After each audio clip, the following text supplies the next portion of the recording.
Hi, this is Paul. The Charlie Kirk Memorial has reinvigorated the wild conversation about dread Christian nationalism, and I think it's something we need to talk about. And I made some comments about the. There were a lot of interesting comments about the memorial. Rod Dreher, of course, I mentioned that in the previous video. In the immediate aftermath, he basically said, we're Protestant. Many people noted that you got Marco Rubio. You have even though J.D. Vance has become Catholic, he did not talk about Charlie Kirk being in purgatory.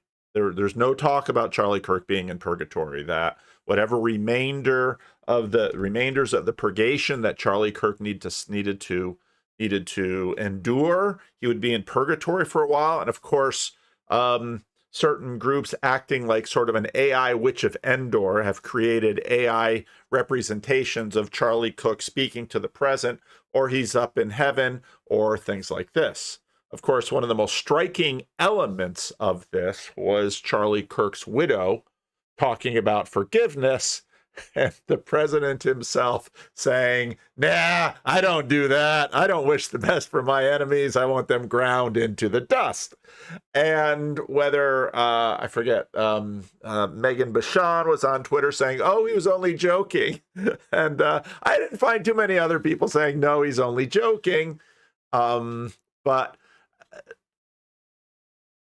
one of the things I've seen this conversation carried out for a very long time, especially since 9/11, and almost always the big fear is theocracy. There's a word that comes up often, theocracy. But we're getting into the question of, okay, well, where do our values come from? And before, I've said many times, religion is like dollars, politics is like cents. Religion is always, politics is now. And how then do we run between the two of them? And I've actually been I've been paying attention to first the Japanese and the Second World War and all of the religion and state issues that were going on with the Japanese Empire during the Second World War. I read a very interesting book about the Korean War, and you have that sort of fifth generational warfare element coming into the Korean War. And lately I've been looking at the reason why you have basically the Irish War of Independence, the struggle for independence of Ireland, the relationship between Catholicism and Christianity, the relationship between the Roman Catholic Church and fascism in Europe. And now, when I say fascism, I don't mean Hitler, because actually the relationship between the Roman Catholic Church and Hitler was way more complex and contentious than it was between the Pope and Mussolini, or the Catholic Church and Franco. And I think we can pretty easily say you've got Franco, Mussolini, and Hitler. We'd all consider them to be fascists. And we're going to have to ask a question, well, what do we mean by fascist? And as was said in the AI slot biography, I say I'll talk about that later, and then I never do. Very, very true. I noted recently the Wall Street Journal has Doug Wilson. Doug Wilson is so we're also going to talk a little bit about this conversation that they had on the House of Woo. Mark Parker has been making points strongly on Twitter and on his channel and wanting to discuss these issues. And he's finding an audience ready to discuss them. Rick made a point at one point in the video. I didn't grab that little clip, but he said, I find that many of the people on the right, they're acting out of fear. You want to know who makes the left afraid? It's this guy. He makes the left afraid. In fact, he gets trotted out every number of years when the dread theocracy, Christian nationalism conversation comes, and we'll see how the Wall Street Journal deals with me playing a little clip from him. But God is angry with us, and that's my short form definition of Christian nationalism. America should stop making God angry. For Pastor Doug Wilson, that means merging church and state, something he's preached for decades. To many, he's the person most closely identified with that phrase, Christian nationalism. It's a term I accept and embrace. It wasn't a term I came up with, but I prefer it to the names I usually get called. Which are? White supremacist, theo-fascist, Christo-fascist, all-around bad guy. Once a fringe ideology, Christian nationalism is now reaching the nation's centers of power. Wilson has spoken at the National Conservatism Conference, where a rising number of government officials now appear. He's opened a branch of his church in D.C., expanding his global network of 100. All right. Remember I said about Doug Wilson, call me when you get to Boise. It's like, well, you got churches all over well, I got estuary groups all over the world. Does that make me, in the eyes of some, this? I'm not. But there's so much verbal confusion in this because religion and politics, church and state, institutions. The video I released a couple of days ago, I talked about the fact that when you listen to Paul Kingsnorth talk about pilgrimages, and you listen to Richard Rowland talk about pilgrimage, or Seraphin Rowland talk about pilgrimages, Richard Rowland makes the point, and I think very correctly, that Protestants do the same thing. Secular people do the same thing. Pilgrimage is a human motivation. You go to ground zero in 9/11 and there's a monument. You could call it a monument. You could call it a shrine. You say the word shrine, it has a religious valence. You say it a monument, it has a secular valence. The Hagia Sophia has been a church, a mosque, a museum, and it's going back to being a mosque now. All of those things, we can sort of measure valence. Now, when I see an article like this, merge church and state in the United States, I have to say, excuse me, which church?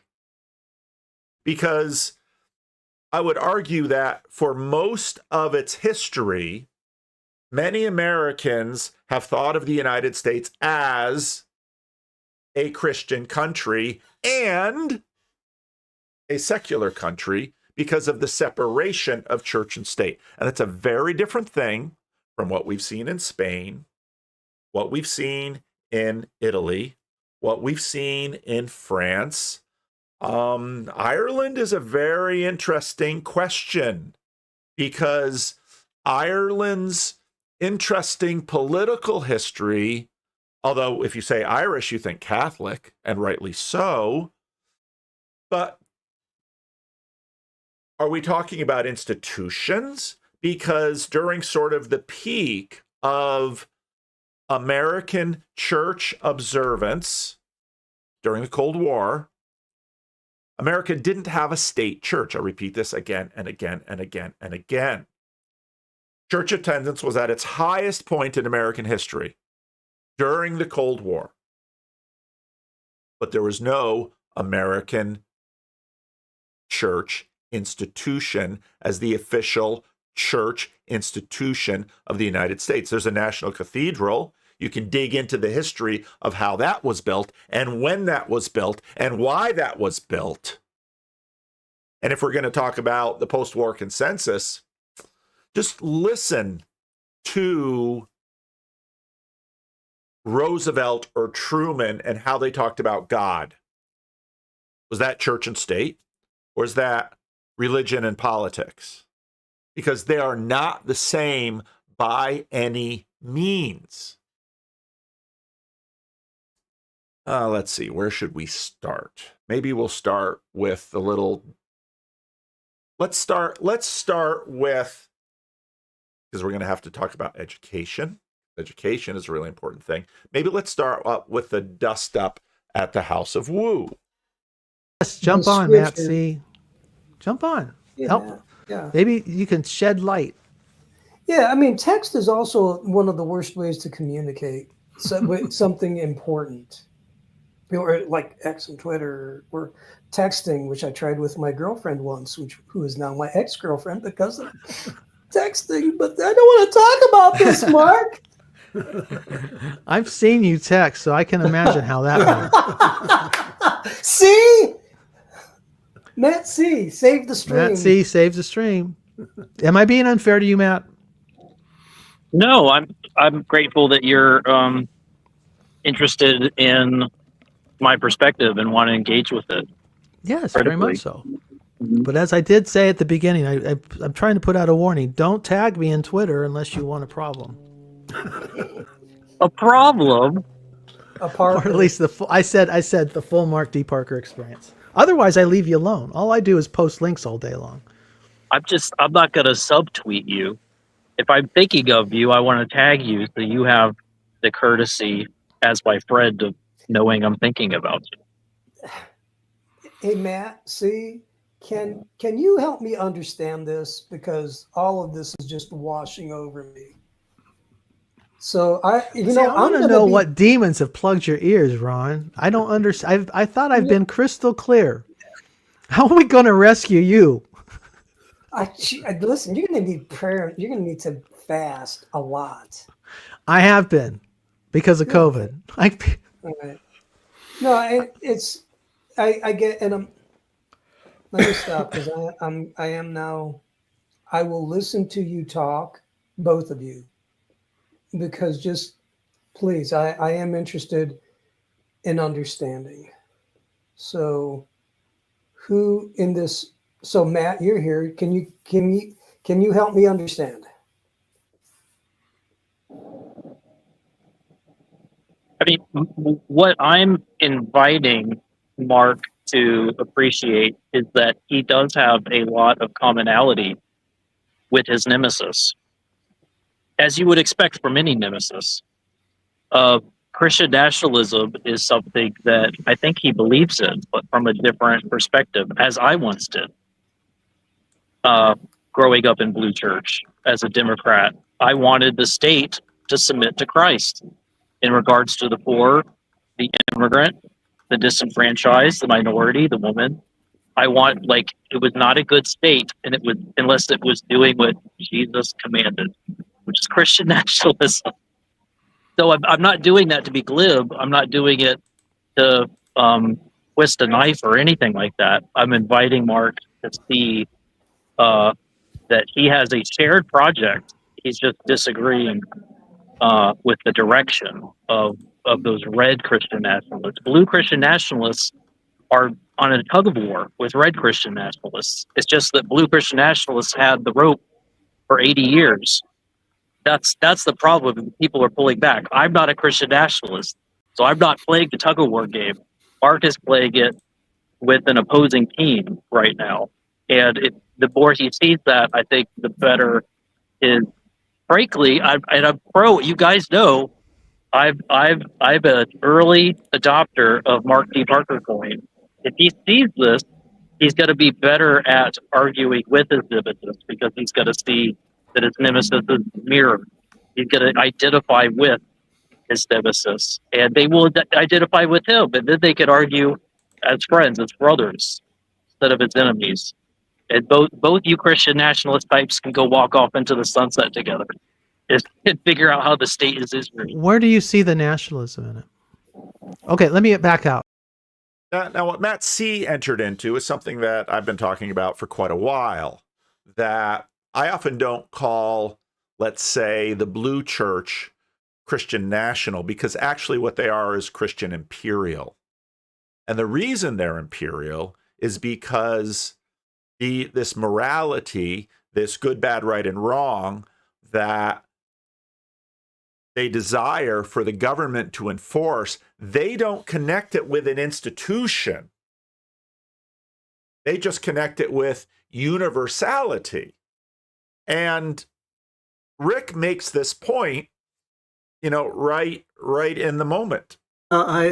It's too bad Matt has disappeared, because I had a question or a little pushback on his idea that the Blue Church was trying to take over the government and be a nationalist government. I've been a Blue Church member all my life, and that's because I think, like you, Mark, I see the teachings of Jesus, the Sermon on the Mount, the care for the poor, voting rights, women's rights, all those things are basically universal human values. And I hope to see those values reflected in my government. I don't now. Those values aren't in my government now. But that doesn't mean that I want my Christianity to take over my government. And I don't see where he gets this blue church takeover, nationalism. I've never seen that. All right, let's go to trigonometry in this Tom Holland interview, which was just great. Interject very briefly. How much of it was that? Were they genuinely seeking to expand in the New World for religious reasons? Okay, he's talking about the conquest of the Aztecs. Or was there a lot of pragmatism to it? Obviously, it varies. I mean, the conquistadors are unbelievably brutal in the main. Mm-hmm. And if they hadn't been brutal, then they wouldn't have done what they did. They wouldn't have conquered what they ended up conquering. The lust for gold becomes notorious. It is absolutely about wanting material goods. Now, again, if you ask, let's say, many in America about universal human rights, universal right and wrong, what is good, what is bad, what the conquistadors are doing is bad. Okay, and then they're not gonna. But now, if you say, well, but the Aztecs are doing human sacrifice, shouldn't that be stopped? Now, again, shouldn't that be stopped?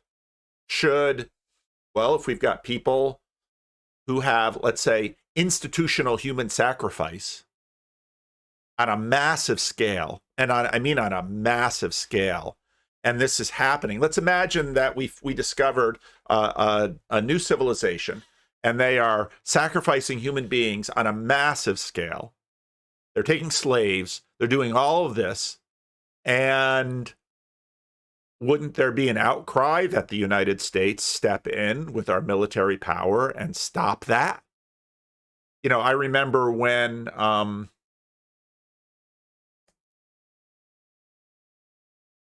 remember when the U.S. pulled out of Afghanistan, and it was people on the American political left that were like, well, what about the women? What about women's rights in Afghanistan? The American military should use its power to police and enforce women's rights all around the world. Where does this idea come from? And this from a group often who during the Vietnam War said it is inappropriate for us to impose our will on these other cultures and countries. And so you might say, well, on one hand, there's like all these cultural values, and religion is part of that cultural matrix. But then there's universal right and wrong, and women's rights are over here, and gay rights are over here, and slavery or anti-slavery are over here.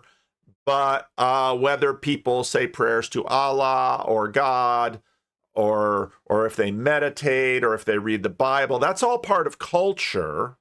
And this other thing is over there. Annie Crawford on Twitter. I'm going to talk to the Pugcast guys tomorrow, and Glenn Sunshine of that group had a piece on the cursing of Charlie Kirk, and it's publicly known. Jezebel, which is this online magazine blog sort of thing. A couple of weeks before the assassination of Charlie Kirk, someone had basically paid money for some Etsy witch to put a hex on Charlie Kirk. And then, of course, he's killed. So then, and Jezebel, before the assassination, wrote about this. And of course, afterwards, quickly took it down. And then people are following up on the priestess, Lilin, one of the witches who participated in cursing Kirk, confirmed demons were involved in her own magic, explained summoning demons and communicating with spirits are not inherently evil acts. Okay, and you got Rod Dreher writing about this. The really interesting thing about this is that how this then gets sort of spun in the modern world. Historically, the most common form of spellcasting involved either protective spells or curses. This does not include natural magic, which is understood as things like tempering iron to be transmuted. The reason why witches began to insist that they do white magic is ironically the impact of Christianity. The Christian focus on love led to that idea that benevolence was at the heart of religion, and this idea became so ingrained in the Western world that even religions like Wiccan or Thelema that explicitly rejected Christianity adopted the principle of doing no harm. Again, you see this universality just at work. Well, this isn't religious. This is morality. We've got morality over here. And it was funny because in the House of Wu, Nathan kind of said, well, we need to talk about this rationally. Oh, so where's Kant when you need him? Religion's over here, and rationality, and rationality will teach us what's good and right and true. Okay. At the same time, Princess Lilin expressed regret at hexing Kirk, claiming that she had her actions were spiritual in nature and not intended to cause physical harm. Wow. And it's like, these are spiritual for entertainment purposes only. So you have this world of culture.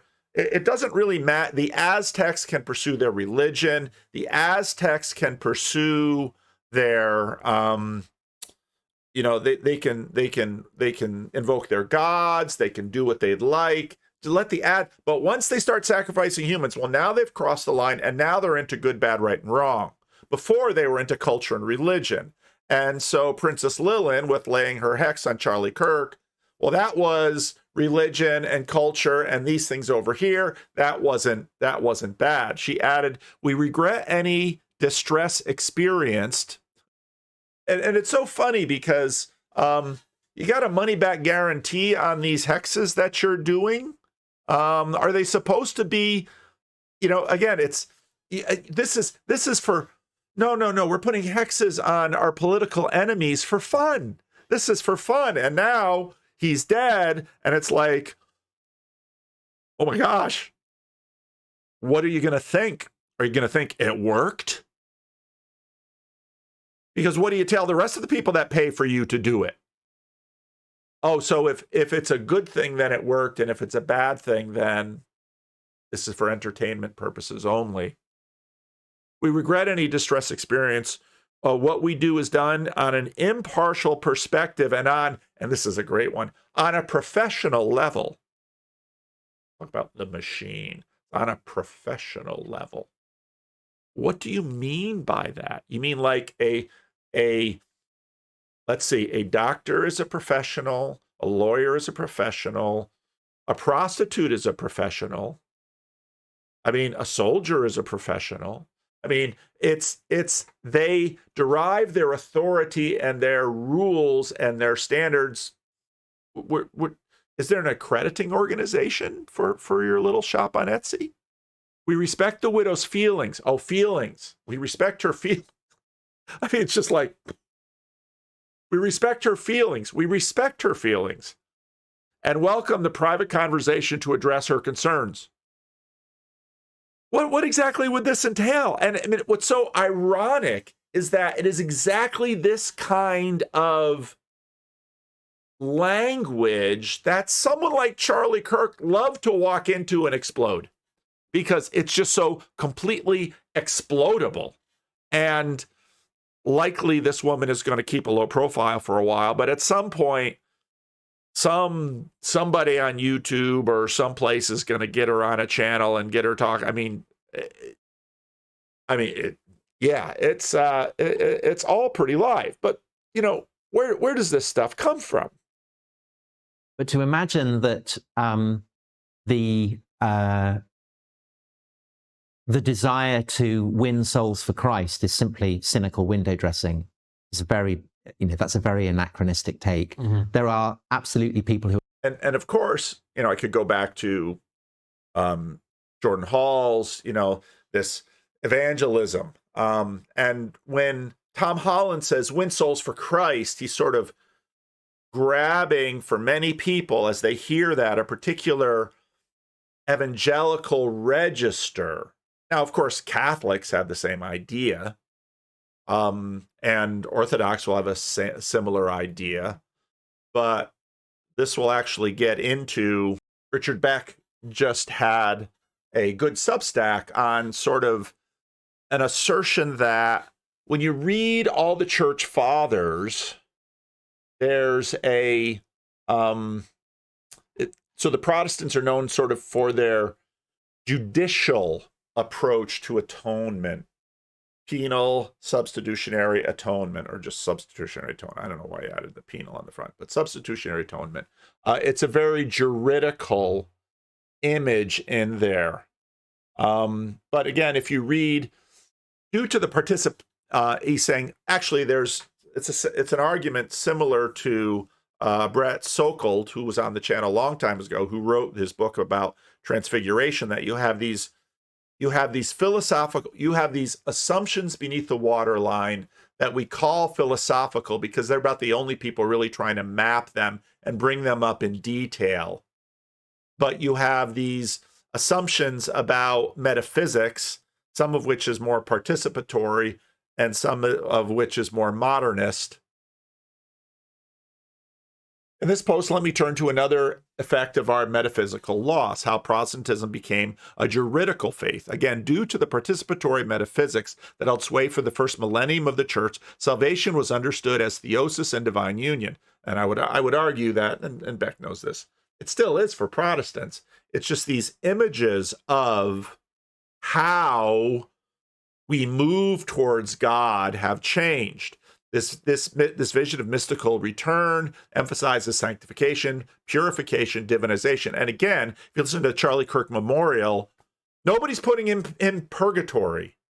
Everybody on the stage is preaching substitutionary atonement. Marco Rubio is doing it, and it's behind J.D. Vance. J.D. Vance is not saying, we praise the Lord that today Charlie Kirk's soul is in purgatory. He doesn't say that. And if in fact they invoked that mode of Catholic purgatory, I'm sure there would be movement to have the Pope grant him a plenary indulgence so that he could speed out of purgatory and into heaven. Whereas the Protestants and everybody else on stage, today he's with the Lord. In modern Protestantism, these are foreign notions, as salvation is primarily understood in juridical terms. And again, I wouldn't say it's foreign notion. He's making a contrast here, so his speech. Biblically speaking, there was a soteriological pivot away from sanctification towards justification. And with that pivot, a loss of contemplative, mystical, and monastic traditions. This evacuated Protestantism of any robust vision of spiritual formation. A loss many evangelicals have tried to remedy, from Richard Foster to Dallas Willard a generation ago, John Mark Comer today. Still, I've described before, in many sectors of evangelicalism, this retrieval faces both resistance and indifference.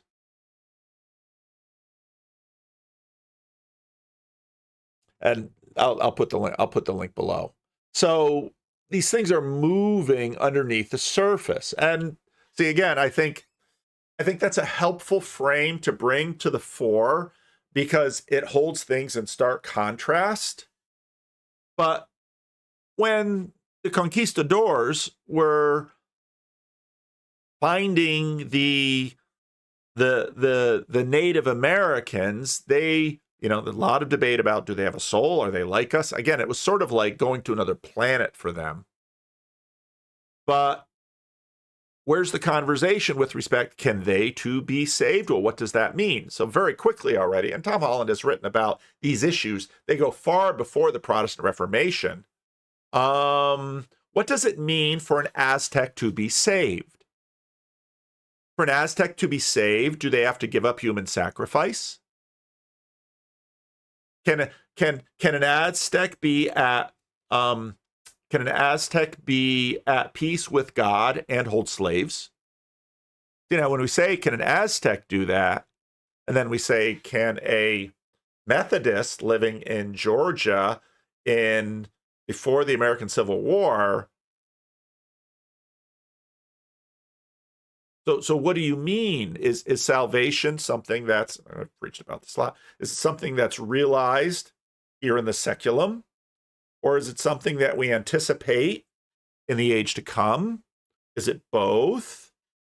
How does that then play out in terms of the institutions of authority that we use to bring order to a chaotic world? Who are going out there who feel that this is absolutely part of God's plan, and there are friars, of whom the most famous is a guy called Bartolomé de las Casas, who condemns the oppression and the greed of the conquistadors as an offense against God. And there is a great kind of scholarly debate in Spain between those who are drawing on Greek philosophers, particularly Aristotle. Mm-hmm. Essentially, the strong do what they will, the weak must suck it up kind of argument, that there are those who are destined to be slaves and there are those who are destined to be masters. Mm-hmm. And okay. Now, a lot of rabbit trails in this one, but let's follow this one. I really do have to have George Harrell on the channel. He is very much following the TLC. He hasn't really come up much. He's around, though. He doesn't live very far from Doug Wilson. And I caused a little dust up on Twitter by posting excerpts from my formal history professor at Calvin College, Delvin Clay, his book on the religious origins of the French Revolution. And, he opens it and he basically, I posted this one page which sort of got everybody's goat because Twitter is this reaction machine. The revolution, that the revolution owed nothing to Catholicism is as plausible as that it owed nothing to France. For to be French is to be Catholic until the very eve of the revolution. The Catholic sacrament of baptism functioned as a certificate of citizenship for native-born Frenchmen, while acceptance of Catholicism was a prerequisite for the nationalization of foreigners. In other words, if you were a Jew in France, you weren't really French until after the French Revolution. I mean, talk about migration issues. Again, our whole framework of we've got religion and culture over here and a witch for entertainment purposes over here, and then we have morality and truth is all downstream from this. And George Harrell on Twitter basically said, this isn't a terribly unknown thesis. Now, the French Revolution is different from the Spanish, is different from the Italians, and maybe we'll talk about some of those. But one of the points that he makes in this is that, who the French, the philosophes and the revolutionaries really love to quote? The classics. Now, it's popular to imagine that it must have been these lower classes, the peasants, that rose up in revolution against the injustice of the French caste system. And after all, in 1788 and 89, there was a little perfect storm of bad harvests and winters that left France's poorest begging for bread. But there are two things that stand out against this being the primary cause for the revolution. And one is that we find numerous famines, plagues, and bad harvests all throughout French history. And while many of them did lead to riots, there was only one revolution. The other point is that while bread riots did in fact play a role in the revolution, it was not France's most poverty-stricken that would lead the revolution. And rather, it was France's growing middle class of the Third Estate, the people you would think most likely to support the existing institutions, wealthy merchants, bankers, businessmen, and lawyers who spearheaded the revolution. And this is particularly striking because the French populace at the time was actually blissfully unaware of their government's financial straits. And over the last 100 years, France as a whole had actually been experiencing widespread economic growth, To quote historian Crane Britton, France in 1789 was a very striking example of a rich society with an impoverished government. And it's because of the lack of evidence for a Marxist-style class conflict going on here that some historians over the years have attempted to argue that the motivating spark can be found within the revolutionary generation's readings and writings, whether that's the ideals of the Enlightenment, the political philosophy of Jean-Jacques Rousseau, or the rise of Jansenist theology. The only problem with these claims is that we actually have a really good list of the books that were being bought and read at the time. And they're topically all over the place, even philosophically and politically contradictory. So trying to derive what people at the time believed from what they were reading it's extremely complex, as there simply isn't a single dominant philosophy running throughout all of this. And to those who want to blame Rousseau for everything, the Enlightenment philosophers made up only a very small proportion of pre-revolutionary reading. And in fact, the revolutionaries quoted the Roman orator Cicero 10 times more than Rousseau. And that brings us to one thing that the French revolutionaries did in fact have in common with one another, and also with the American revolutionaries: their classical education. And the point is really interesting because obviously the Catholicism, and the particular Catholicism of France, because Catholicism in France is different from Catholicism in Spain, is different from Catholicism in Italy, is different from Catholicism with the Habsburgs. And all of those differences are important. But part of what, as the point that he makes, part of what's going through is this revolution of the machine, where you've got lawyers and bankers, and you've got all of the growth of all of these other institutions that really begin to make up the modern world in a way that's different from the medieval world.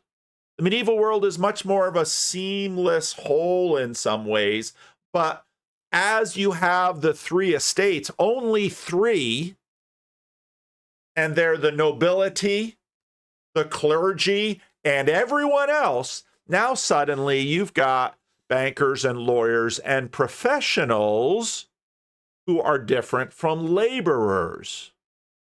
And if you read the history of the Reformation in the Holy Roman Empire, that's better to, whenever we say the Reformation in Germany, that's a huge anachronism. It's the Reformation in the Holy Roman Empire. And when you read about the places that the Reformation really takes hold, well, often it's in places where you have these other economic forces that are also taking hold. And you have differentiation among the people, and you have literacy rates going up, and you've got the printing press, and you've got all of these things. So to say that the French Reformation is French and to say that the French Reformation is Catholic is not that big of a deal, because to be French meant to be Catholic. And that gets put off. And that's a huge, huge point. Okay, back to Tom Holland. Drawing on Greek philosophy for that. And then there is Las Casas who's saying, no, he's drawing on the Gospels. He's saying, slavery is an evil.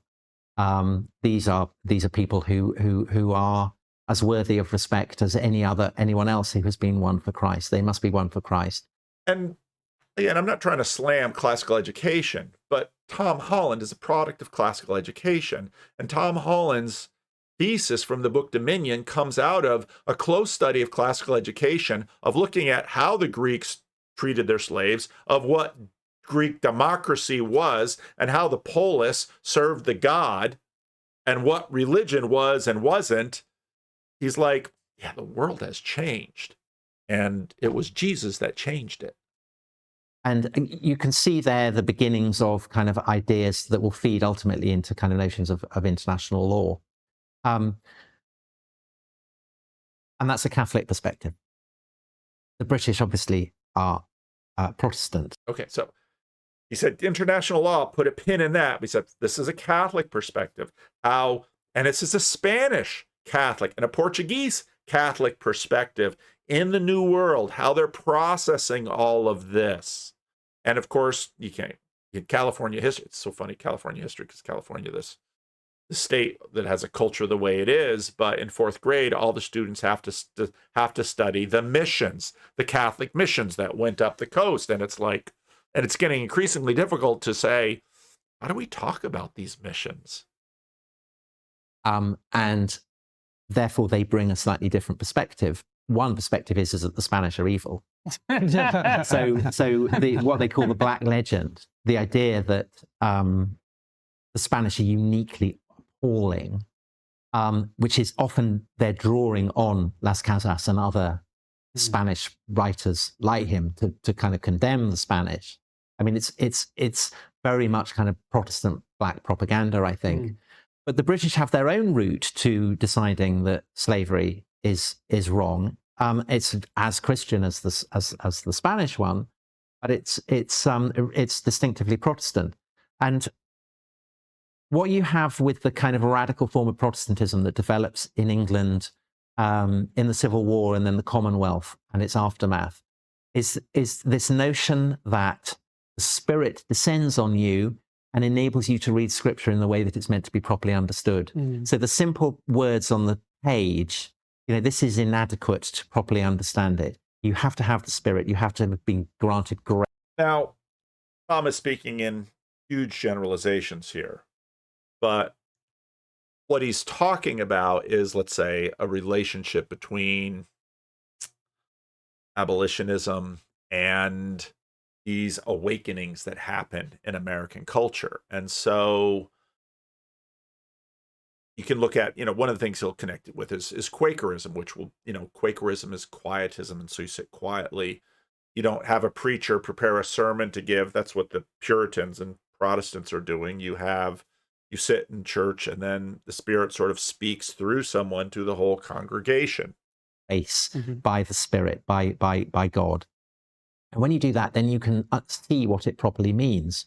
And this revolution in England is transported to the Caribbean and it's transported to the American colonies. And so Quakers are the most obvious example, but Baptists and people like that. And this coincides with the development of plantation slavery in the Caribbean and in the American colonies. And Britain is starting to industrialize by this point, and industrialization is about utilizing resources in a way that is more intensive than has ever been done before. And what that means for slaves is obviously horrendous, because you industrialize the process of transporting slaves. And again, you can go back to the machine narrative where people, Egypt were using human power and animal power, but we're organizing them. And of course, this continues apace. Part of the question was, with the cotton gin in the American South, some imagined, well, the cotton gin was going to relieve, the cotton gin was going to sort of put slaves out of work. It was industrialization, because before slaves had to pick the little seeds, and now with a cotton gin meaning engine, that cotton gin would take all the seeds out. And everybody thought, well, that's probably going to reduce slavery, because now we have these machines instead of slaves to pick little seeds out of cotton. But then they learned that no, we can make the plantations bigger, and one slave with the cotton gin and the other slaves in the field picking cotton, and on and on and on. Exploiting them, of working them. So you have the conjunction of that, the industrialization of slavery, and the this radical notion that you can only understand God's purpose by reading the Scriptures with a sense of the Spirit. And it combines to inspire in Quakers and evangelical Anglicans a sense that slavery is wrong, even though famously, notoriously even, nowhere in the Bible does it say that slavery is wrong. Slavery is taken for granted in the Bible because it's... Slavery is taken for granted, but I still hold out that the book of Philemon gives an insight into Paul's critique of slavery. It's seen as, in the way the hunger is, or poverty, or homelessness, or whatever. It's just part of the human condition. But radical Protestants in the 18th century and then into the early 19th century are saying, no, actually, it may not say this, but I feel the Spirit is telling me slavery is wrong. And it spreads like a wildfire. And the Spirit is conceptualized by Christians as fire, Pentecostal fire. There is literally some Pentecostal fire blazing across the Atlantic in Britain, in the Caribbean, in the North American colonies, particularly in the northern colonies.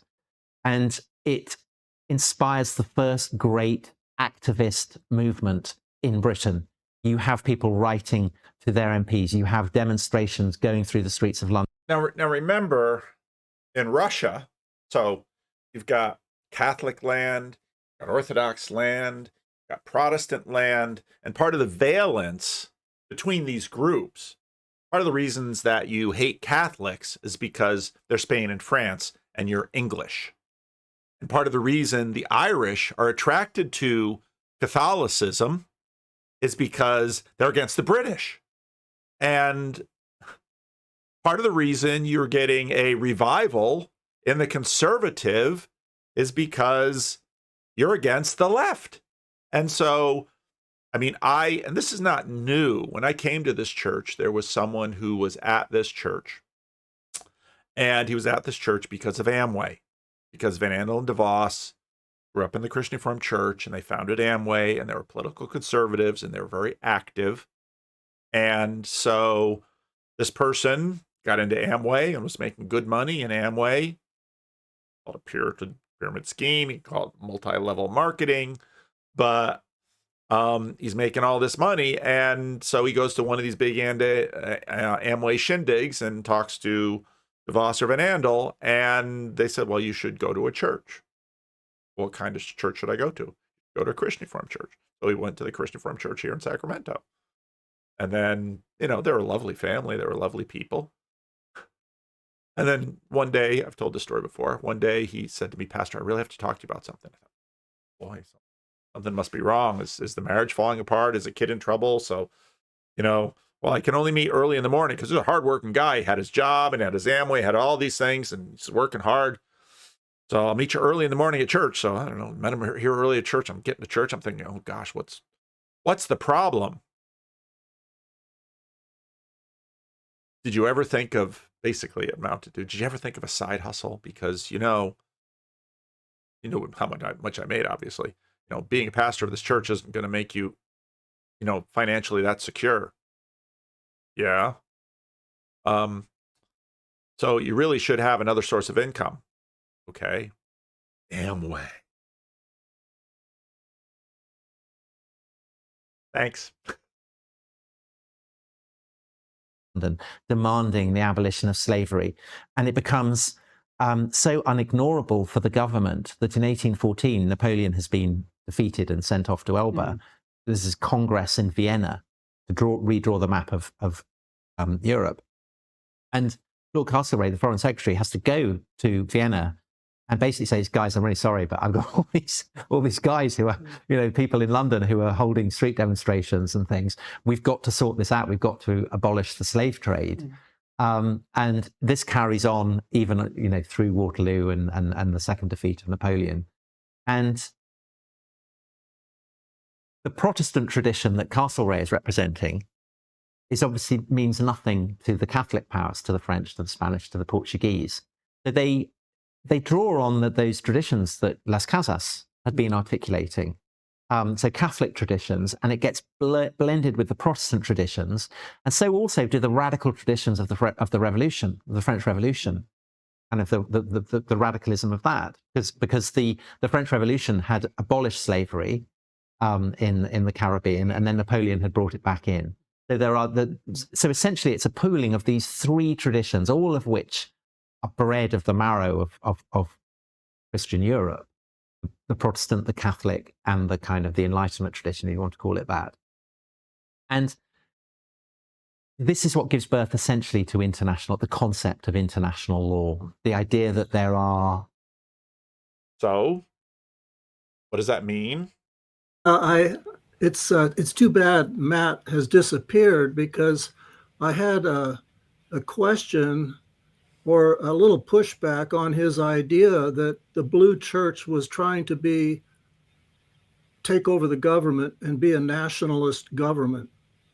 I've been a Blue Church member all my life, and that's because I think, like you, Mark, I see the teachings of Jesus, the Sermon on the Mount, the care for the poor, voting rights, women's rights, all those things are basically universal human values. And I hope to see those values reflected in my government. I don't now. Those values aren't in my government now. But that doesn't mean that I want my Christianity to take over my government. And I don't see where he gets this Blue Church takeover, nationalism. I've never seen that.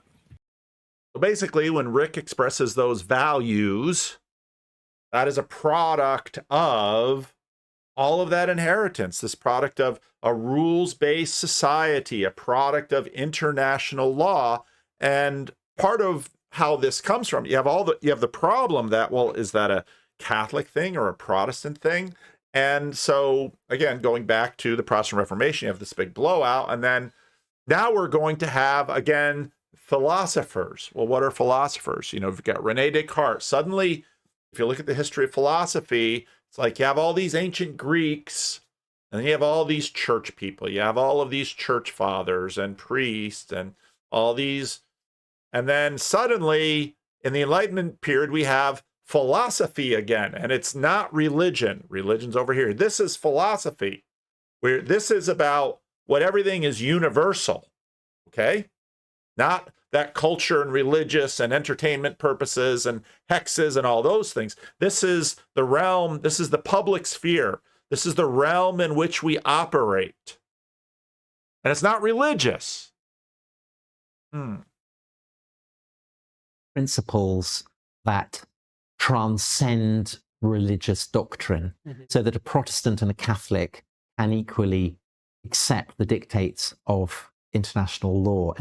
And now you get the sense of a secular state. And now you have a state that's going to say, okay, your religions, you can do your thing over here, but this is what's really important. And again, this is where sort of materialism comes in, because we can't argue about the valence. We've got all the values over here. So what we're going to do, Marcus Shara sent me a thing and said, liberalism is mostly about laws.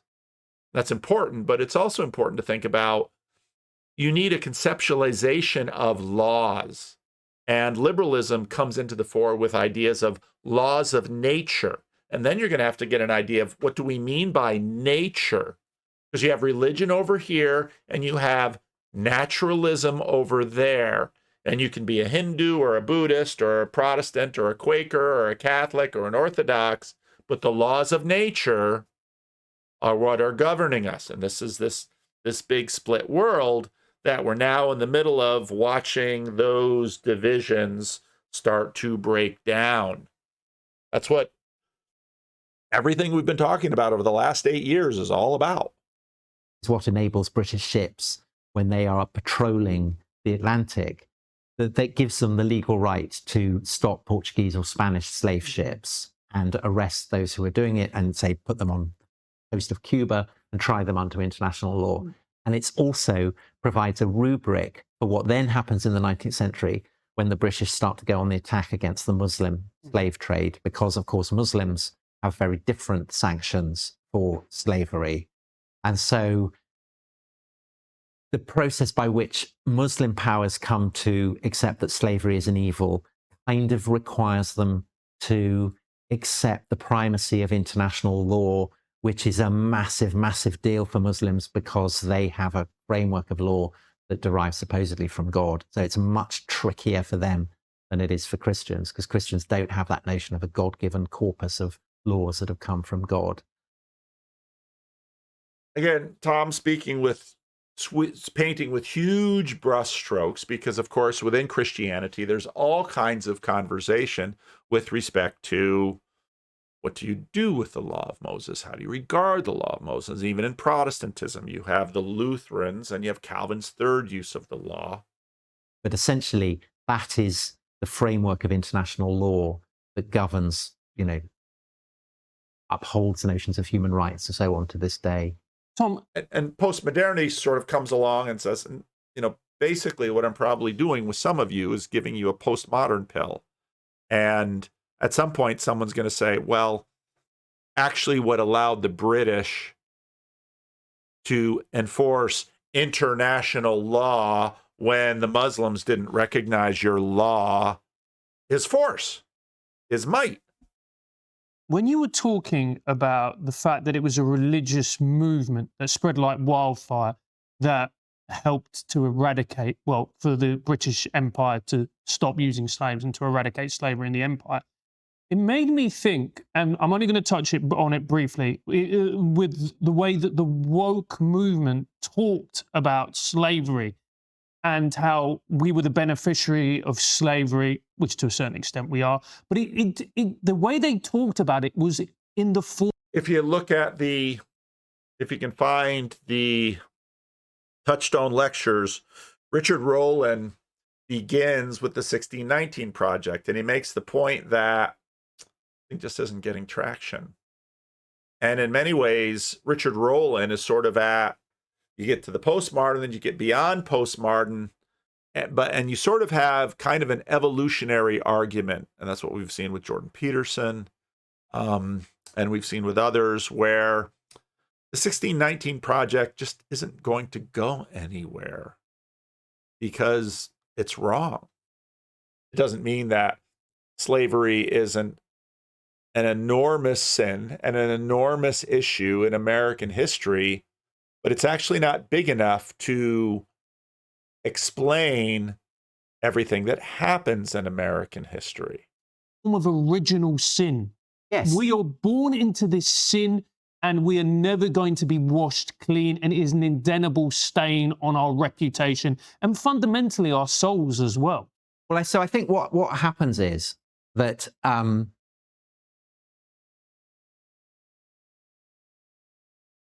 slavery comes to be seen as the great sin. Mm. I mean, it's clearly a monstrous, appalling crime.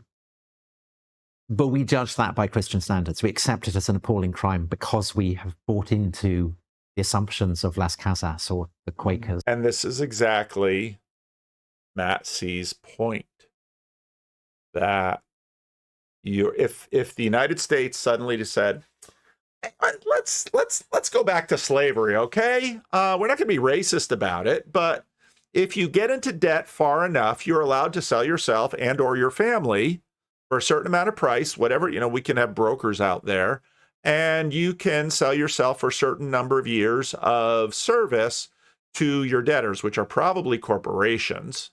So we'll probably have corporations owning people. And would that go? Someone might say, well, it's kind of already what happens, because people are all, let's not have a social credit score. Notice what we're using, credit score.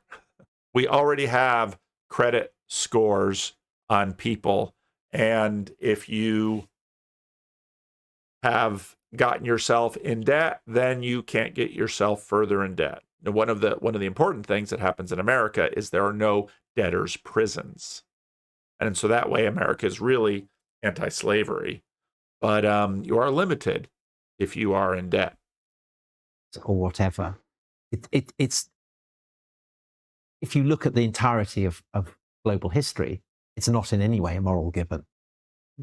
Civilizations have always depended upon the exploitation of the masses, and that could be chattel slavery of the kind that you have in Greece and Rome, and then in the Atlantic in the 18th century, or it could be founded on caste, the idea that certain people are born to be inferior, or it could be upon the exploitation of proletariat, which you get in the 19th century industrial civilization. You always, there is no form of civilization that is not also a reflection of barbarism. Is the kind of the famous quotation. I'm paraphrasing. I can't remember it exactly. The Walter Benjamin comment. So there's always been exploitation. The idea that slavery is therefore not just an unfortunate corollary of the way of things, but a moral stain that has to be eradicated is very, very novel. And because it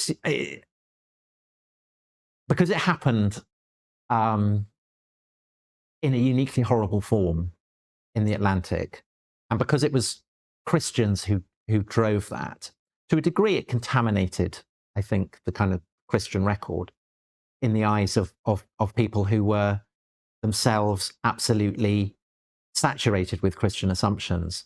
And it kind of bled into anti-imperialism, it moving into the 20th century. Again, the idea that the powerful countries shouldn't dominate weaker countries. I mean, most the history of the world is basically the record of empires. The idea that empires are problematic, to use a favorite phrase of the woke, is again a relatively recent one. And it's meant that Christianity, which is a universal religion, Christians believe that it's for the good of the world that everyone becomes a Christian. There are more Christians more Christians than any other kind of practicing ideology in the world. That has come to be seen by lots of people as itself evil. And so this is why you have Christians that are against Christian nationalism or Christian imperialism, ostensibly, vocally, verbally, because it would be wrong to impose what? Your ideas that slavery is wrong. It'd be wrong to impose them on other people. It'd be wrong to impose ideas of age of majority and consent. It would be wrong to impose that on other cultures. It would be, no, that's morality over here. You're supposed to impose that. That's not being Christian. That's just being good. The evangelical impetus of Christianity is seen as, going out and overthrowing the right of the Aztecs to do what they want, even if that is human sacrifice or whatever. And so the consequence of that is that today we remain the heirs of these Christian impulses, the notion that slavery is an evil. But Christianity has been implicated in that. And so therefore the institutional character of Christianity is often rejected as part of the problem, a part of what has to be rejected, even though it is that institutional structure that has provided people with the ideological framework that enables them to judge it as evil. And so I think what you saw... And so if you go to Mark's project, he's trying to make Christianity good again by, look at his conversation with Rod Hare. He's trying to say, it was so funny that Jacob was so against that, because in many ways, that's exactly Jacob's condemnation of substitutionary atonement. The critique against substitutionary atonement is you're just whitewashing sin. It's the juridical problem. You're just declaring unrighteous people to be righteous, and what they need to do is shape up before we're going to afford them the rights and privileges of having attained. And again, I just triggered a big conversation of the Protestant Reformation. And a lot of that is beneath the waterline of what Richard Beck is writing about. And so part of what's happening in the church right now is we are re-talking through many of the things in the 16th and 17th century today. That is exactly what we are doing. Should the woman who put a hex on Charlie Kirk be subject to prosecution? Now, there's a 18th century conversation for you. Just go back and look at the Salem witch trials. And a lot of this was happening in modernity. When these Roman Catholic monks flew, was that validation of Catholicism over Protestantism? Is that what that was? But a big part of Tom Holland's thesis here is that what happens subtly in the modern period is that there's a whole lot of blending of these theological traditions. And it's no longer Protestant to be against slavery.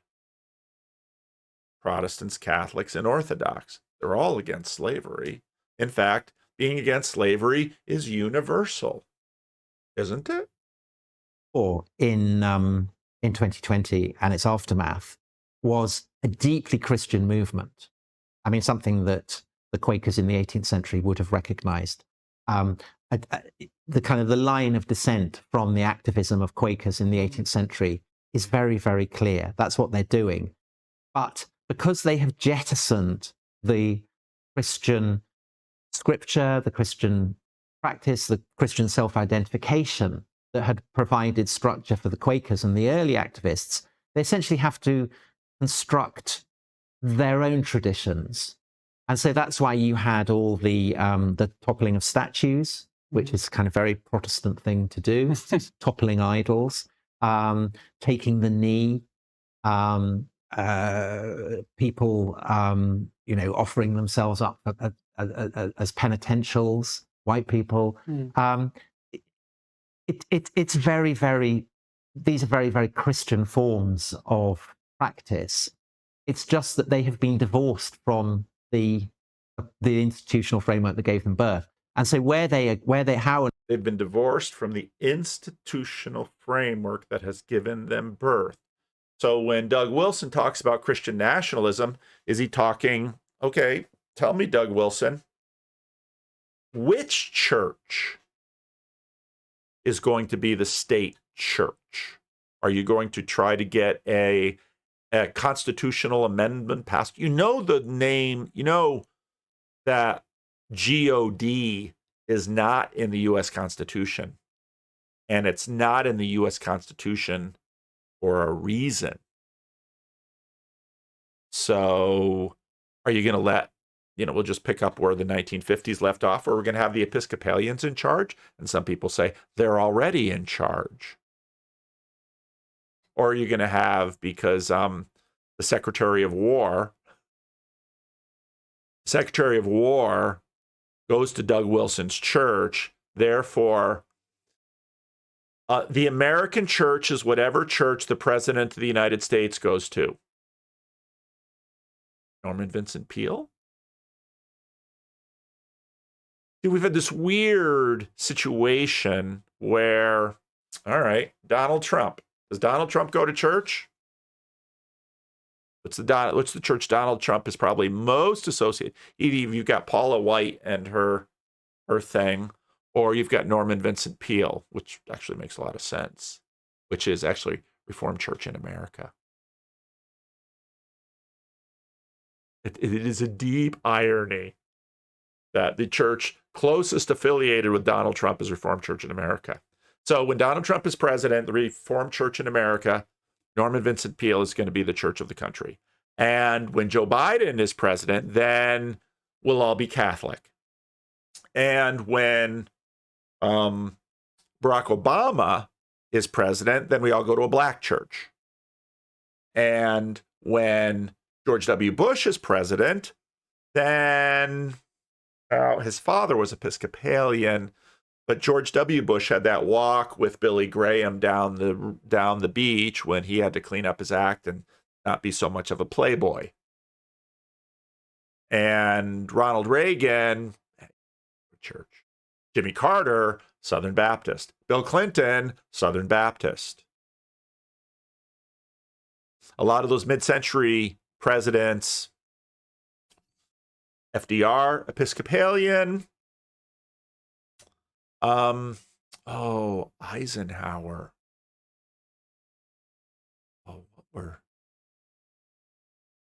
Eisenhower, Presbyterian, United Presbyterian, Merged Church. John F. Kennedy, Roman Catholic. Lyndon Johnson, Christian Church Disciples of Christ. Stone Ridge Revival, interesting. Richard Nixon, famous Quaker. Gerald R. Ford from Grand Rapids, Michigan, not CRC, Episcopalian. Jimmy Carter, Southern Baptist. Ronald Reagan, Presbyterian, but again, he didn't go to church much. Bill Clinton, Southern Baptist. And where they're developing is unclear. And I think that they are clearly mutating very fast, because once you unmoor ideas and stories and traditions from the context that gave them birth, they can mutate very, very quickly. It's very interesting you mentioned that, because we had a super viral, very popular interview we did with. All right, so that's enough of this video. But then what is the Church of America? 10 to 1893.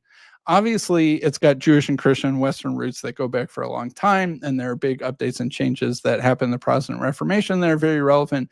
But I think basically moralistic therapeutic deism comes fully formed and on full powerful display at the Chicago Columbian Exposition of 1893. How did it spread? In a word, Harvard. Moralistic therapeutic deism is an interesting balance of elite progressive opinion, but also popular level invention and adoption. The three main mechanisms of spread were elite emulation, people copying the elites, political dissemination, not forcefully, but, well, I guess, did Abraham Lincoln spread moralistic therapeutic deism by force or by charisma? Well, it might depend on which half of the country that you come from on how you answer that question. And especially public education.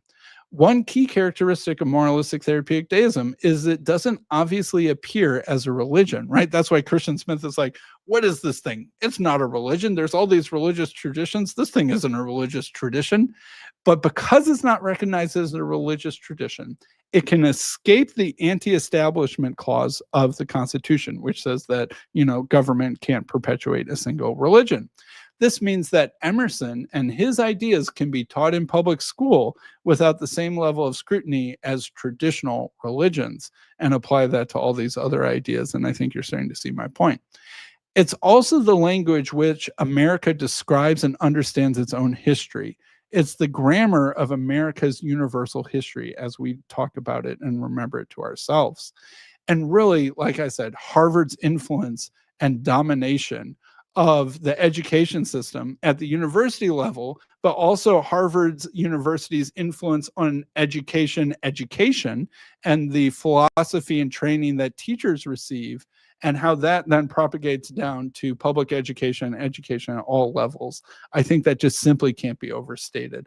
And like I said, Harvard University became officially Unitarian in 1810. So many of the figures that I mentioned are in and out of Harvard University that really, that is the epicenter of moralistic therapeutic deism and the key to its success for spreading. Is moralistic therapeutic deism still a thing? I think a lot has changed since I was a teenager. I think it's worth wondering whether popular religion and ideas have gone through such a transformation in the 20 years since that book was written to ask the question whether moralistic therapeutic deism is still the right conception. The book was written in 2008. The last clip I played was Obama's inaugural address in 2009, but I think that was in many ways the zenith of moralistic therapeutic deism, but also perhaps its last gasp.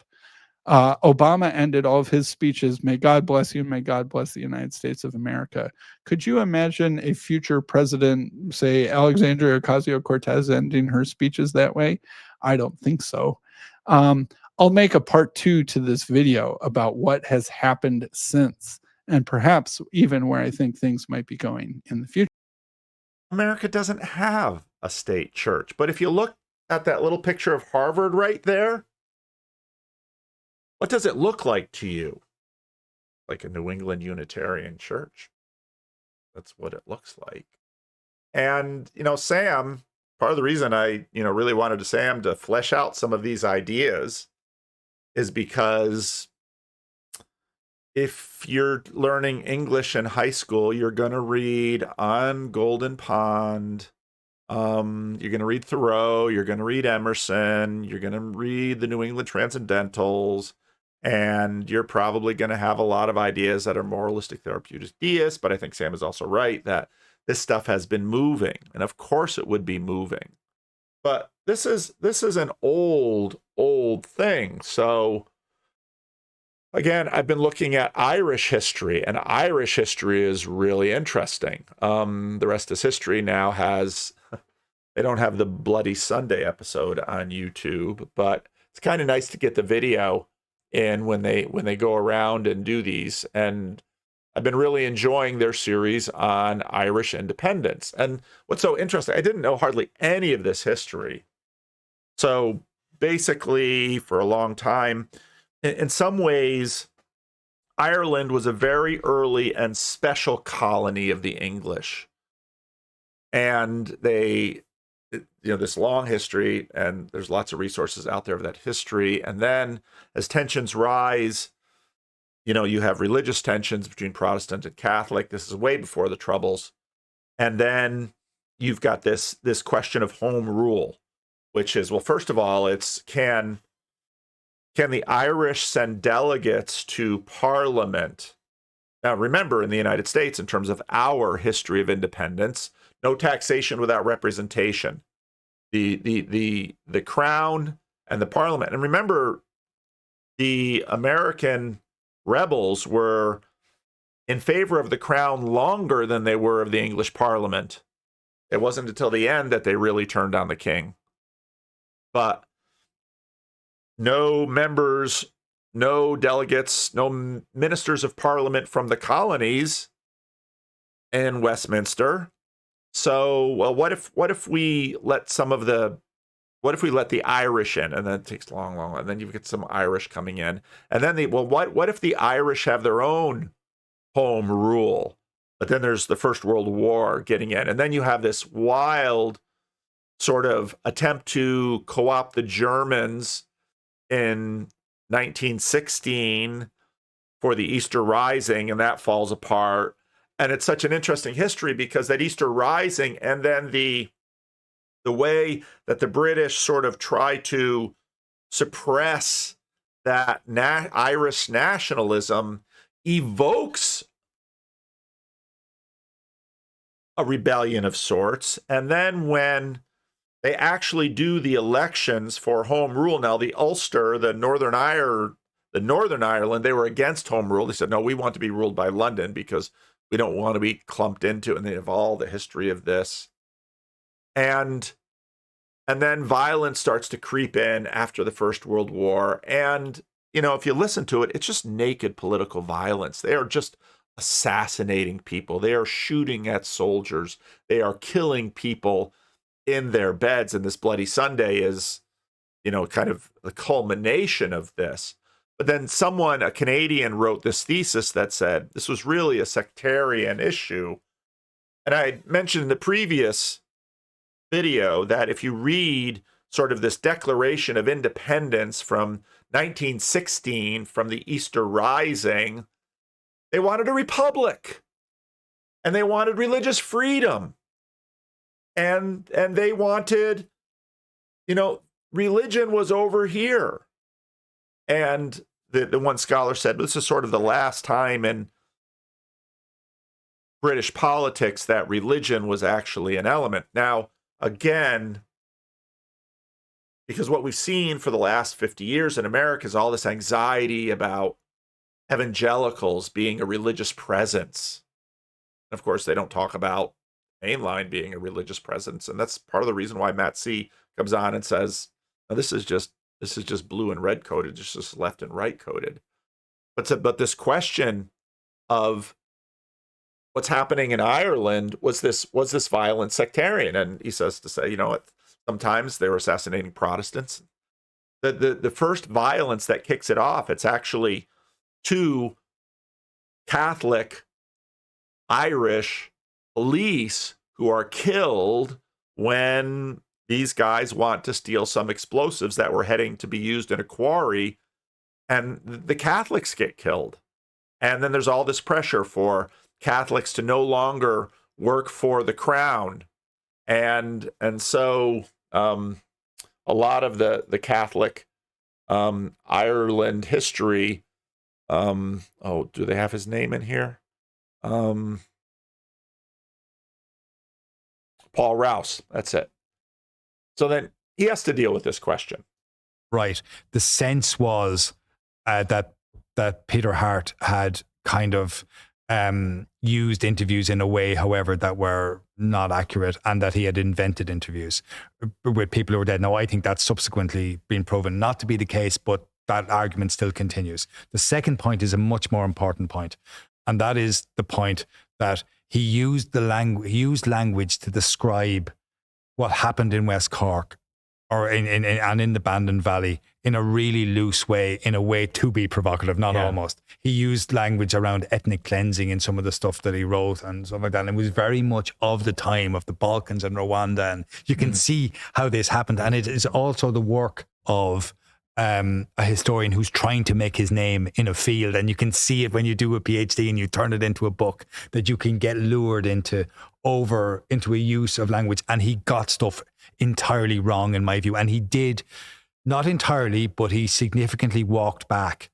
some of that language. Could I mean, just going back to the war itself, could I frame the question in a slightly different way, which is to ask the ideal that dates from the Napoleonic period of Protestants and Catholics as part of a single island, which of course is expressed in the tricolour, the green and the orange are both there. Is that starting to fade over already in 1920? Through the 19th century, the identification of Irish nationalism with Catholicism was something that gathered momentum through that century. It was given a huge... I know there's a whole lot of talk about, there's a revival going on. Maybe there is. I mean, actually, Doug Wilson, when asked that question, he and I are on the same page. It's like, too early to know. I mean, we old guys, we see a lot of enthusiasm over the years and we watch it rise and fall.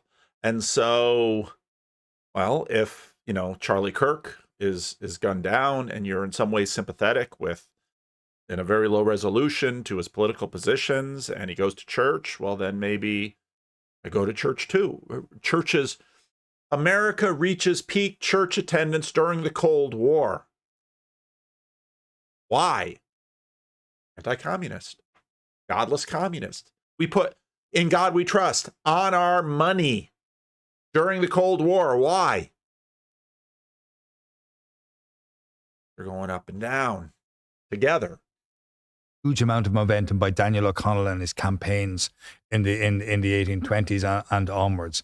The identification, the growth of power in the Catholic Church, and the kind of deal around education and health that they did with the British government to allow them a sort of a pastoral role and much more is vital in all of this. And the increasing identification of Irishness with Catholicism was well underway by the time there was a revolution in 1916. And you can see that in the poetry that was written and in the beliefs of other things. But there is also a strand of republicanism which utterly rejects the Catholic Church and believes in secularism.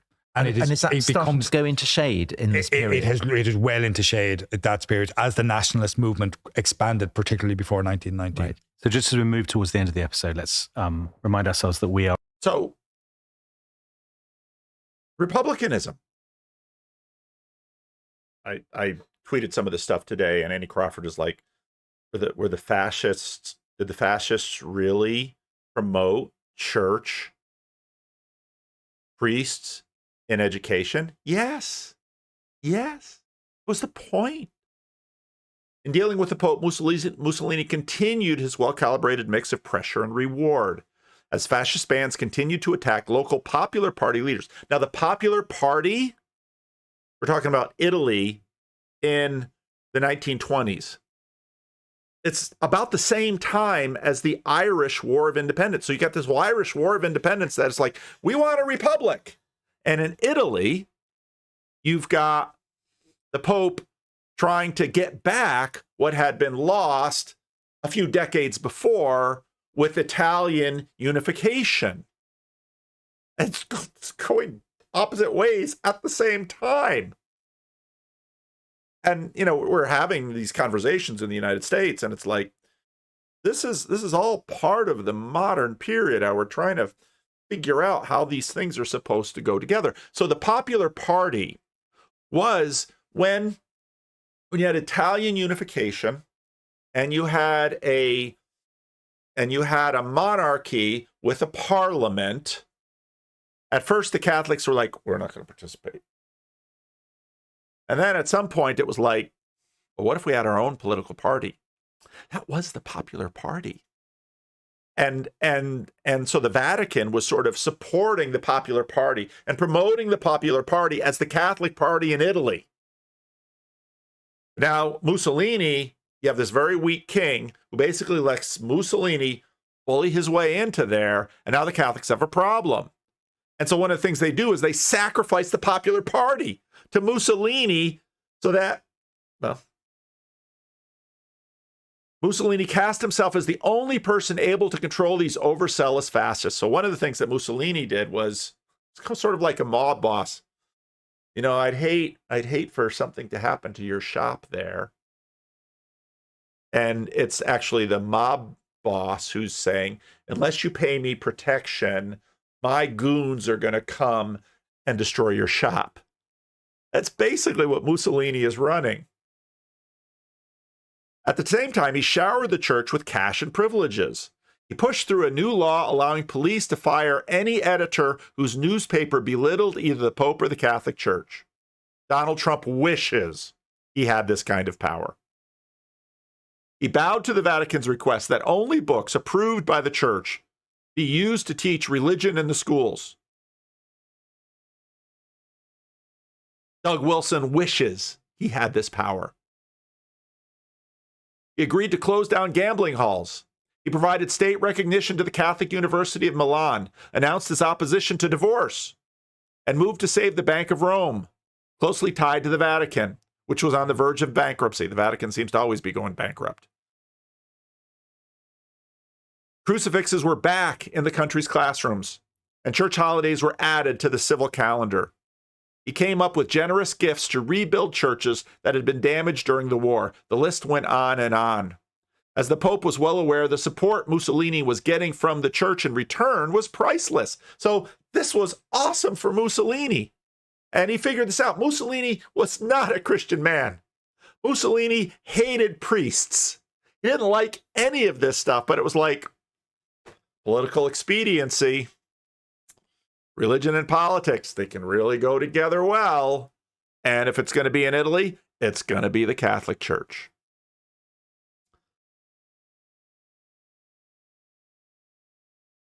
In September 1923, the Vatican spelled out in a program of collaboration of the Catholics with the Mussolini government.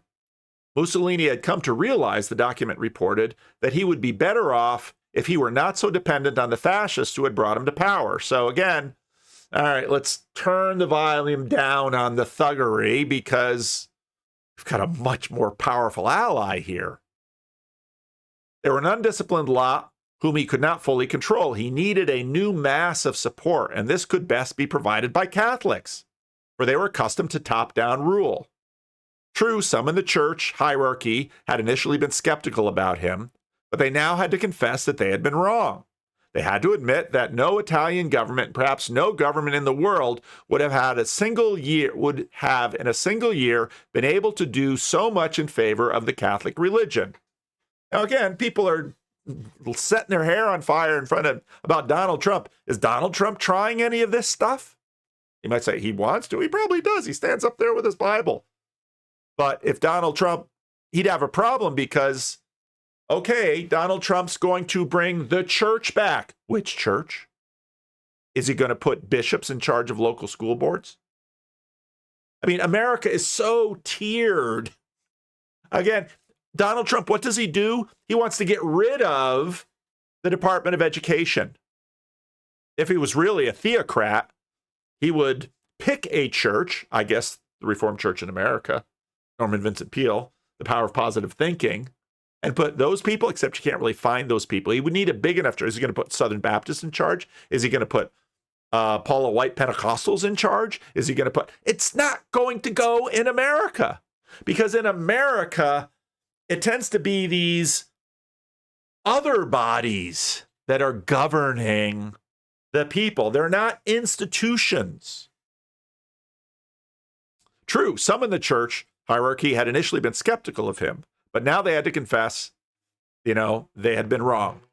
Nor was it the only reason for the Vatican to support Mussolini. Catholics could only think with a terror of what might happen in Italy if the Honorable Mussolini's government were to fall, perhaps to an insurgency by subversive forces, so that they have every interest in supporting it. In short, the Vatican brief concluded, in every respect, this is a quote from the Vatican brief, okay? I know some of you have issues with this book that I'm reading from, but the guy did his homework and he's got the receipts.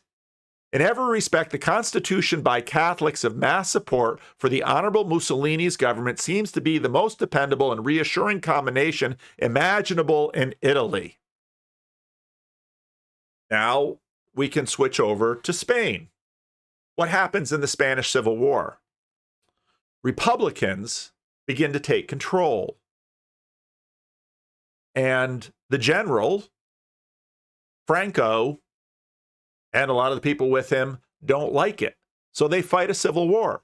April 1, 1939, Generalissimo Francisco Franco, crusading leader of the rebellious nationalist forces, triumphantly declare the Spanish Civil War over.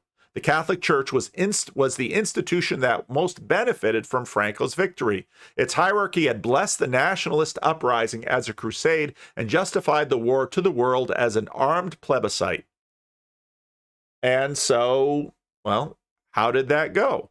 The privileged status of the church was granted immediately following the Civil War. A little later, in June 1941, its rights were outlined in an agreement between the Vatican and the Franco government and finally formalized in a concordat signed August 1953, well after the Second World War. Among the provisions were 1, recognition of Catholicism as the official religion of the country, 2, mandatory religious instruction at all educational levels in conformity with Catholic dogma, 3, financial support for the church by the state, paying the salary of priests and contributing to the reconstruction of church buildings. Okay, Donald Trump decides he's going to bless a church. Which church? It's not going to happen in America.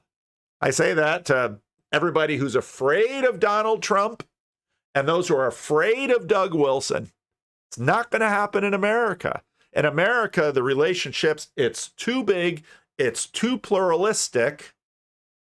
And so actually what you have are all of these universal values that get fought over. Guaranteed representation in both press and radio to ensure that the church hierarchy consisted of supportive members.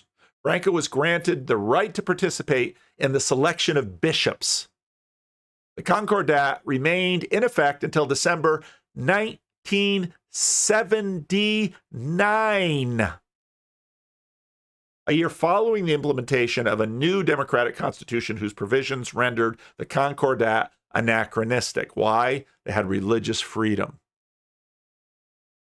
Now, the church would take a beating for this because, generally speaking, when churches get in bed with the government and use the government power of the sword, especially the way we do church in America, as this voluntary thing, as this personal thing, take a beating.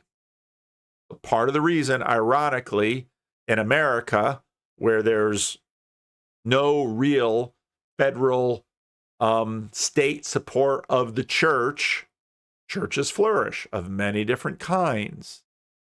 Now, part of what we had in the mid-20th century was a broadly Christian nation. And in some ways, that's sort of what Doug Wilson wants to go to, but you can have yourself an awfully nice career by just owning the Christian national thing on social media. And then the Wall Street Journal, the New York Times, everybody, CNN, they're going to beat a path to your door just to have you say Christian nationalism, because the left and the blues all get afraid of theocracy as if it's going to happen. Doesn't mean that religious things that move through a country don't impact the country. They sure do. It's fascinating, again, listening to the story of Ireland, how, late 19th, 20th, early 20th century, how the press, propaganda, images can swell these movements. let's see, we talked about Spain, we talked about Italy, we talked about Ireland. Oh yeah, we talked about France. Now, Delvin Clay will look at the Jansenists. That's what he'll do in the book and say, a lot of this is with the struggle with the Jansenists. Well, who were the Jansenists? Well, the Jansenists were sort of reformed minded Catholics of that age. Now, of course, what the French Revolution would finally give France is Napoleon. And Napoleon will be a modernist dictator. Napoleon, in some ways, I mean, was Napoleon, would you call Napoleon a fascist? I don't know. But these words are slippery.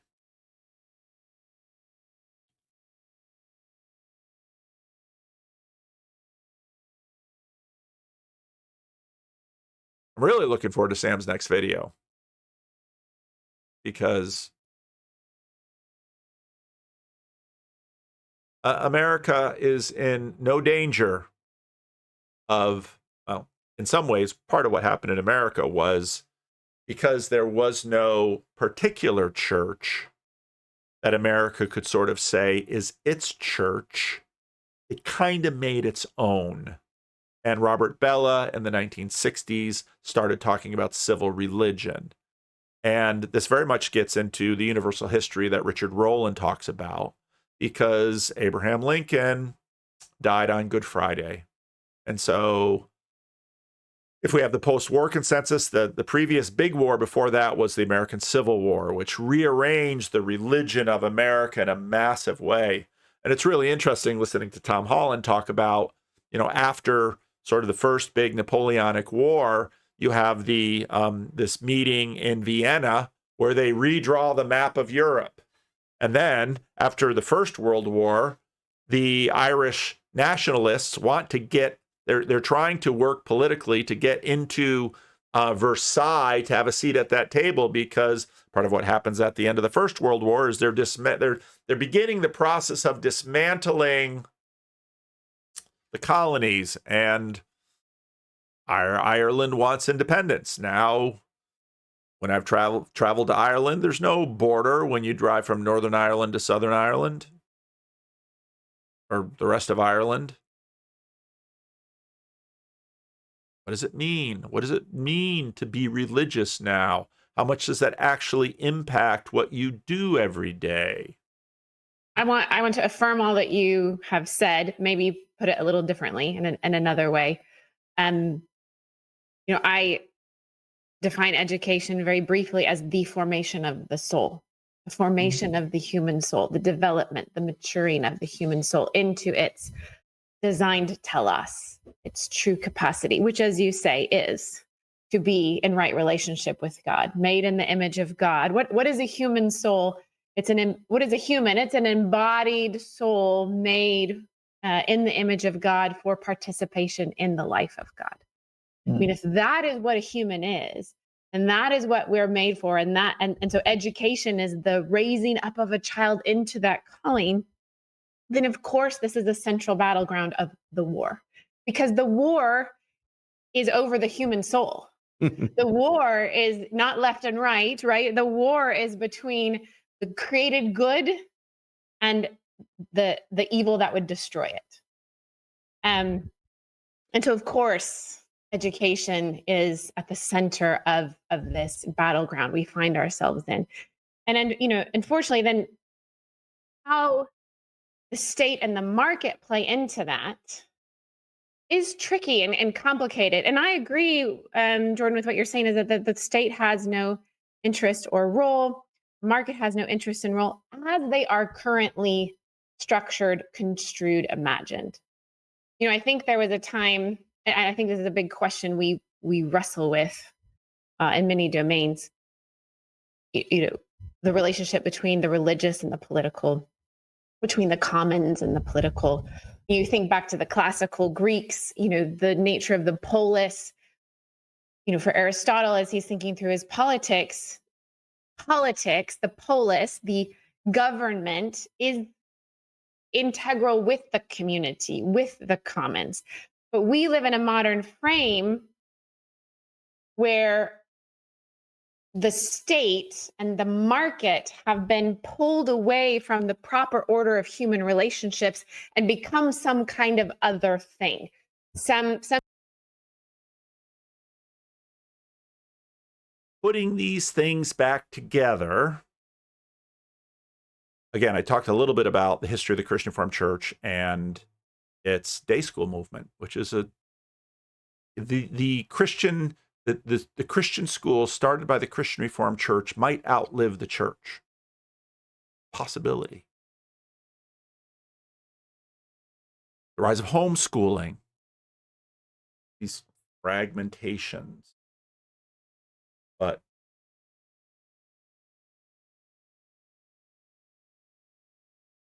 we have to try to put things back together. It makes sense to try to put things back together. Now, in some ways, back together and apart, we tend to look at that through a very narrow lens because we say, well, the Roman Catholic Church, that's a cohesive thing. And the Protestants, they're fragmented. But when I'd say something like Beth Moore is more influential than almost all the pastors complaining about her, well, why? She's not a pastor of a church. John Dewey was incredibly influential.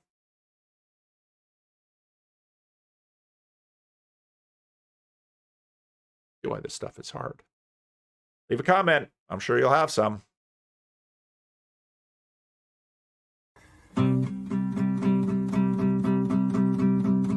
Well, I don't know about the meaning crisis, left, right, black, white, or other vices, which Jesus Christ is right, or if we're all saved. From my perspective, our propositions participate procedurally, running in circles. Remember in body, we're in the age of decay. Symbolically speaking, the reapers are reaping, them damn egregores are whispering sweetly. We're all NPCs in the belly of the beast. Red pill, blue pill, bread pill, Mars Hill, or DMT, or whatever you feel.